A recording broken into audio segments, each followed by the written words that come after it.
Assalomu alaykum. Men Husan Nodirbek, Toshkent kimyo texnologiya institutining 22-26 guruh talabasiman. Menga berilgan mavzu ko'k suv ishlab chiqarishning umumiy sxemasi. Birinchi ko'mirimiz ko'k pechida 85-90 gradusda qizdiriladi. Undan so'ng gazni yig'ish quvuriga, ikkinchi gazni yig'ish quvuriga beriladi. U yerda suv bug'lanishi sababiga qisman kondensatsiyalanish hosil bo'ladi.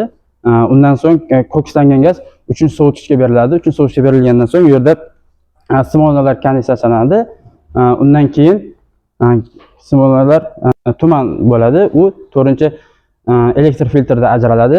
Undan keyin 5-chi gaz purkagichga berilib, jarayon davom ettiriladi. Keyin kondensat 2-chi gazni yig'ish quvuridan 3-sovutgichga va 4-elektr filtrdan 6-chi ajratgichga beriladi. U yerda organik va suv qatlamlariga ajraladi.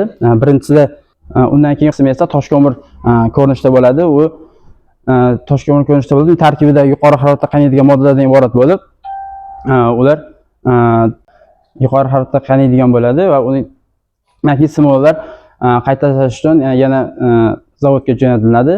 Undan so'ng qolgan qismi esa ammiakni predilniy asosini ushlab qolish uchun 7-qurilmada yig'iladi. Bu yerga esa bizga tepada natriy sulfat bu yerda reaksiya ketadi va amoniy sulfat pastdan chiqib ketadi, predilniy asoslar bu yoqdan chiqib ketadi. Chiqib ketgandan keyin 7-qurilmadan chiqqandan keyin uning tarkibida 3-chi organik birikmalar tavlo va benzol bo'ladi.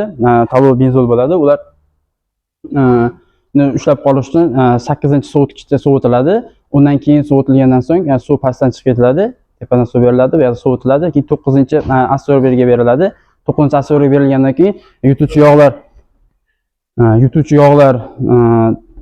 ajraladi. Yutuvchi yog'lar ajratilgandan so'ng 10-issiqlik almashinishda u yaxshilab qizdirilib 11-desorberga beriladi. 11-desorber berilgandan keyin bu yerdan yengil xom benzin quvib yuboriladi. Quvib yuborilgandan keyin yutuvchi yog'ni yana sovutishga jo'natiladi.